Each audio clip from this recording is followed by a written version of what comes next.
Welcome to the Caplander podcast, where we dive into the dynamic world of private capital markets. Whether you're new to private market investing or a seasoned professional, this podcast unpacks the latest trends, insights, and opportunities shaping the industry. Featuring expert guests and deep discussions, Caplander is your go-to resource for staying informed and inspired. Welcome to our Caplander podcast. Hi, Haley, Jody here, and Morgan sitting in live from St. Louis again. We've done this before, and fill us in a little bit. Great to see you guys. I'm in London, and it's kind of end of day for me, beginning of the day for you guys. My new life, which is chatting with people in this very small window of overlap between US hours and UK work hours. Well, that's a really nice way to segue in because, I've known you now for, I would say, close to 20 years. When did you start Rock Health? 2010. Yeah. So I guess it's been about 15 years. Yeah. And we were both in San Francisco, and I remember Rock Health sort of came in with such a boom. It was after the GoGo.com days had risen and then plummeted, and then life sciences and healthcare became very much in favor. And so maybe you could take it from there and, start with what your experience was at Rock Health, how you started it, and a little bit about what brings you fast forward to today. Yeah. So, and just speaking of locations, I don't think we could have built what we built at Rock Health anywhere but San Francisco. At the time, it was really truly the epicenter for innovation and startups and where most of the VC funding was. And actually, if you look at the data of where investors are in relation to their portfolio companies, I forget the exact data point, but it was the average used to be 40 miles and the average now is over 100 miles. I think it's several hundred miles. So investors have gotten really comfortable investing outside of their geography. And so, which is a great thing. I don't think San Francisco has a monopoly of great ideas or smart people. And there's, still a lot of great things happening there. But also we have these other hubs that have built up over the years. And the contrary, there's investors now who do not want to invest locally in their area. They're focused on, I know, and I've talked to an investor in Miami, and he's like, well, we only invest in companies coming out of Puerto Rico and South America. Wow. Yeah, but to your point with the Bay Area, at the time, and there's probably still some truth to it now, especially while you sit in the UK, is that the relative proximity towards these medical centers and the infrastructure that the Bay Area has had and continues to at the time was really relevant. But fill us in a little more with Rock Health because it was such a, Well, thank you. I started Rock Health in Boston. I didn't stay in Boston because we didn't have the support in Boston. We came to San Francisco because that's really where the folks who wanted to support us and make it happen were living. And so we did have supporters across the country, but for the most part, we were able to do it in San Francisco because San Francisco wanted us. We even had the mayor at our opening of our new office when we moved from Chinatown to our official I was there. I was invited too. And I remember being there and it was I know we weren't really, you were this rising star and now you're just this star. But at the time people were like, holy shit, Haley is this coming out of your MBA program and of having started this company. Yeah. And you were the epitome of an entrepreneurial success. Yeah, well, I was finishing my MBA, as you said. No one wanted to hire me to do healthcare investing. It wasn't hot at the time. A lot of the investors actually had done some healthcare investing in the previous wave and had failed at it, especially around life science investing. Not that we were doing life science investing, but I think for someone who's not in the healthcare sphere, it kind of all gets blended together. And so no one really wanted to hire me, but they were all interested, maybe she's onto something. Maybe I'll help you and be nice. But, no one wanted to have a full-time employee dedicated to the intersection of healthcare and technology at the time. So I had no choice but to turn what was a student project into what was at the time the first seed fund, early stage, focused exclusively on supporting healthcare innovation. And so we started off very scrappy. We had a very small budget and have since kind of grown over time. But really the core of it was the community, and healthcare is very hard to break into. And folks from outside of healthcare aren't necessarily welcomed into healthcare all No, the it's time. got an elite, sophisticated mentality, and I think Yeah. that it still continues and persists today in all the Yes. different hubs, which now funny enough that you couldn't do this in Boston because Boston's really like the place in addition to the Bay Area and of course in Cambridge and Oxford in the UK. Yeah. So I mean that was so What Ran Rock Health, we was your student project that turned into Rock Health?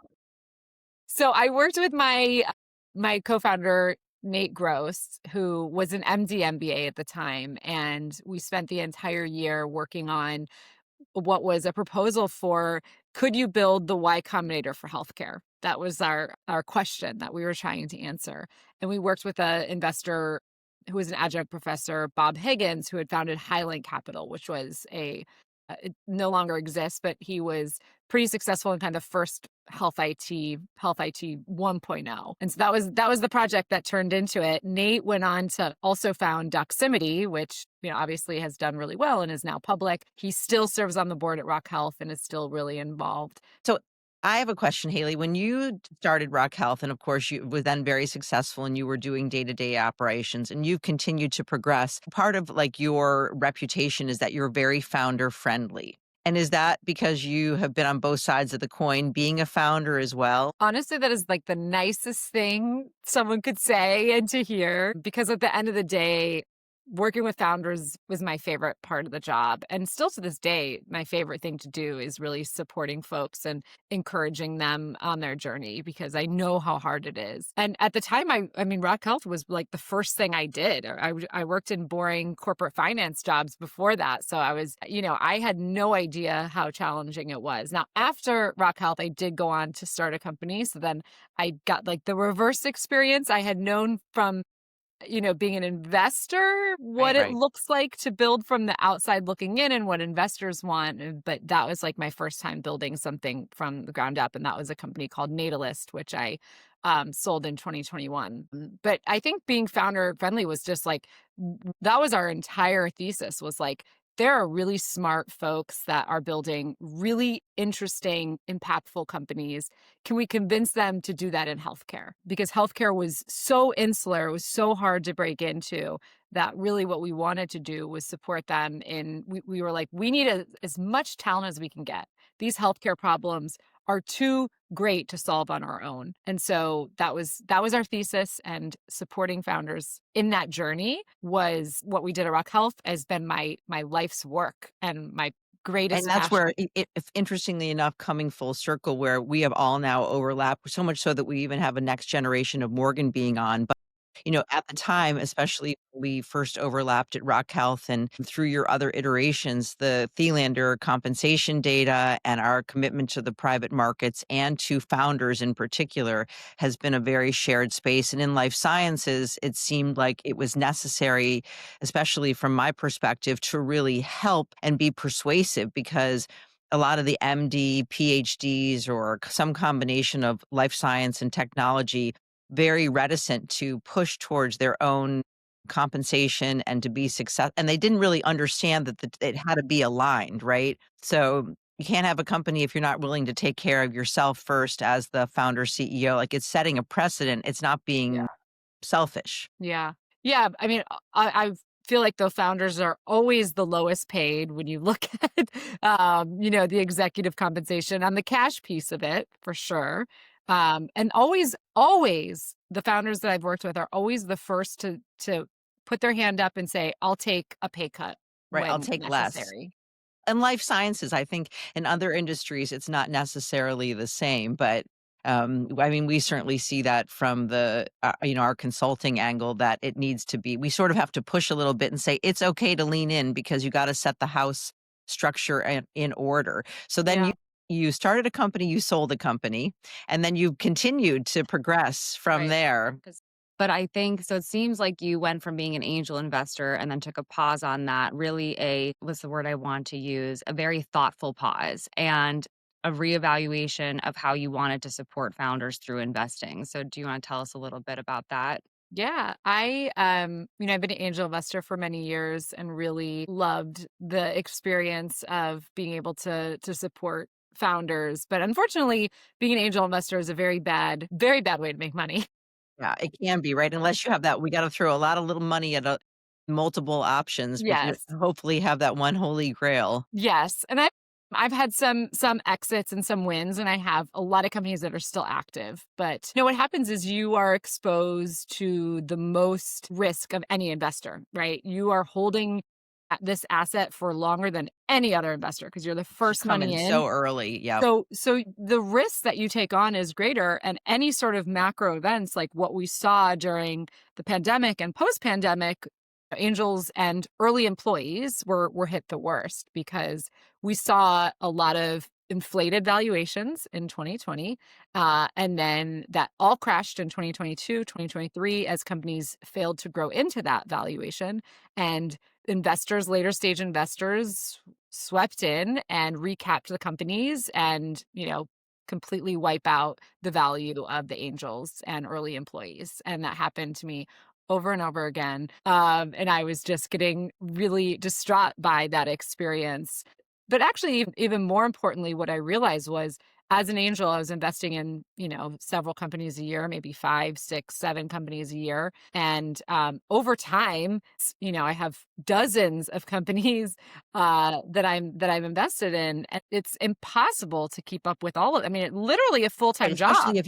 if you're on board seats or you're participating with them in Yeah, addition to trying to have some semblance of a life and move forward, then it's I'm right. It's impossible, and it's unpaid work. Unlike VCs who are compensated for that time, as an angel, it's unpaid work. And so looking at that, and it was also like I wasn't really going deep. I wasn't really, it was like very transactional. It was very like, who can you introduce me to at the health plans? And, me going through my You're Rolodex. running at a sprint pace, which is Yeah, impossible for any longevity. It's funny how you say that, it makes a lot of sense because you of all, people are really interested in the relationships, and you just don't have enough time as an angel investor to do it. exactly. It's not cost effective. Yeah. And so we really my pivot was I want fewer, deeper relationships with the companies that I work with instead of having dozens. I mean, and I support still, like I like to say I do.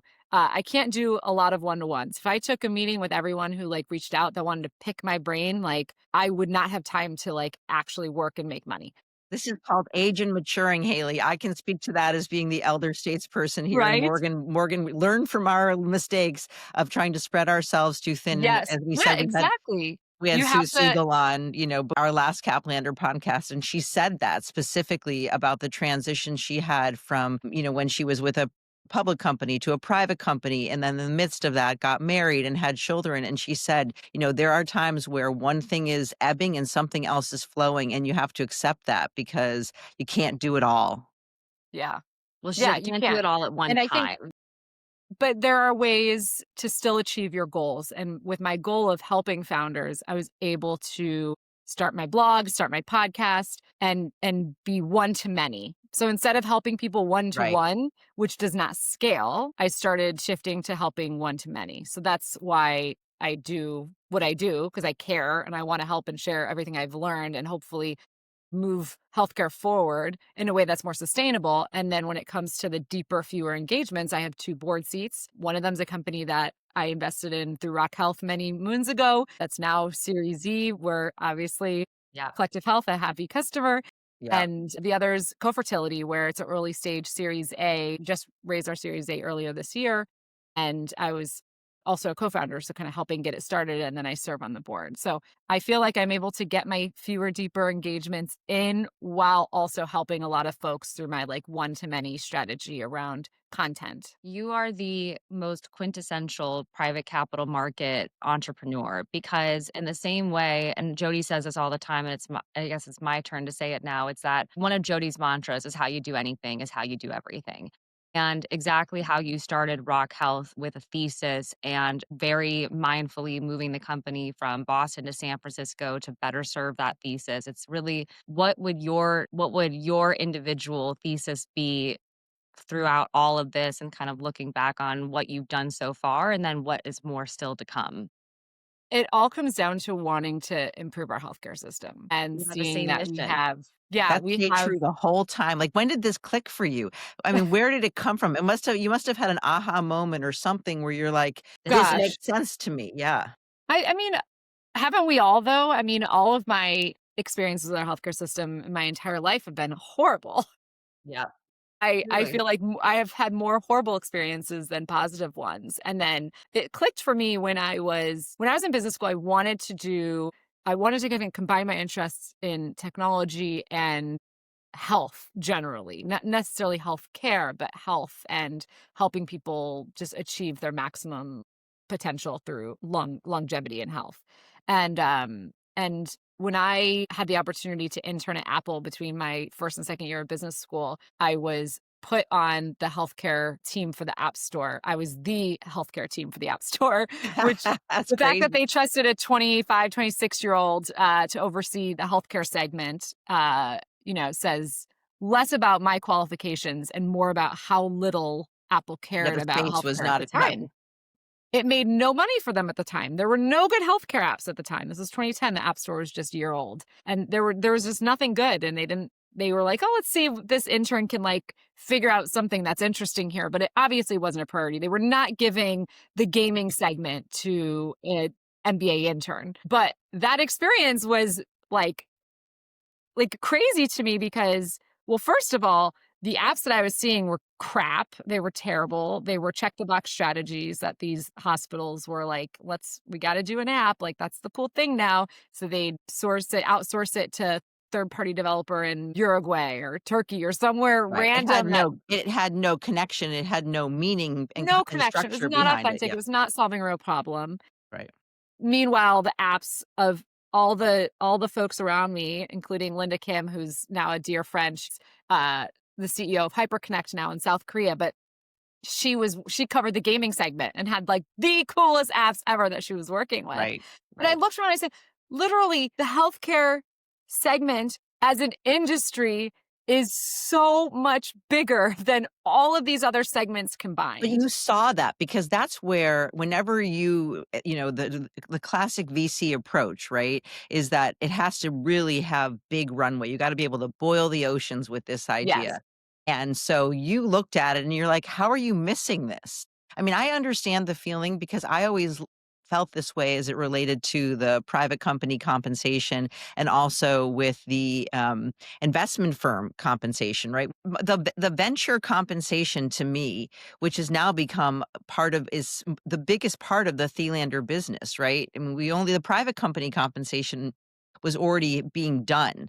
But I started the investment firm compensation surveys and really headed strongly in that area. And for the first few years, I felt like what you're saying with the gaming. I was like, is no one going to participate and buy data here? Because at some point, this is going to be if this industry is not going away. And Yeah. little by little and creeping and our Participant by participant. right, and our collaboration with PitchBook, to me, it seemed a natural, and the day finally arrived when it all came together, I was like, "I saw this clearly down the road," so Yeah. I respect your visionary, And then you become obsessed with it. You're just like, yeah, we eat, yeah, sleep, and breathe this data still to this tunnel moment. vision. Yeah, That's exactly how I felt around healthcare. I'm just like, hello, like we need to solve this. We need to get the right people in here. And to me, one of the biggest barriers to innovation was what I call like the incumbent blockade. And those that are in the seats that are being rewarded handsomely for making the system very inefficient, that don't want change, that make it challenging, getting people to not fear that and overcome those challenges because healthcare is hard. It is, I think, one of the hardest industries to build in. It's highly regulated. There's incumbents that are very stubborn, and there's these at the end of the day, like these are human lives at stake. So you can't really, patient care for sure. yeah. At some point in all of your journey and your success professionally, it seems that there was also a call to action for you on the personal side where you realized, okay, I would like to make sure that there's balance. And as you sit and talk about the age of your son, and that, at some point you kicked in.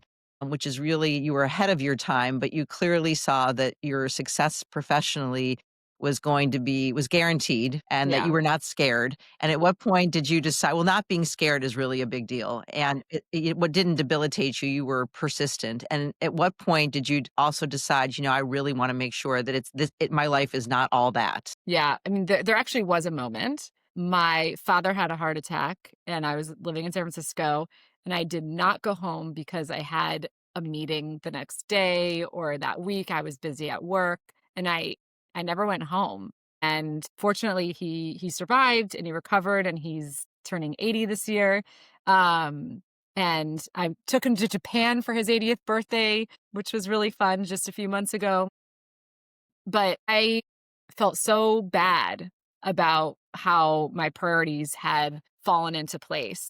And I wasn't working out, I wasn't moving my body, I wasn't, having meaningful relationships with my friends. I was, seeing them for drinks after work when I was exhausted, and it wasn't a sustainable life. And San Francisco does that to you. And you don't work your ass off in San Francisco because you have to. You do it because you want to. Yeah, and it's a mindset there. It's a In those mindset. days, it was a culture. It was, yeah. I was happy to go to the office 7 days a week. I was happy to stay at the office till 9 PM. I loved my job. And that's all around you, and it's very contagious. But when I didn't go home to see my dad in Ohio, I looked back at that like a few months later and was like, "Oh my gosh, like this isn't the life I want to live. I need some change." And that's when we left San Francisco. And it was actually my husband that really pushed us to leave. He was also in the startup world. He always says, I was tired of the monoculture. He wanted to come back to the East Coast, and we went to New York.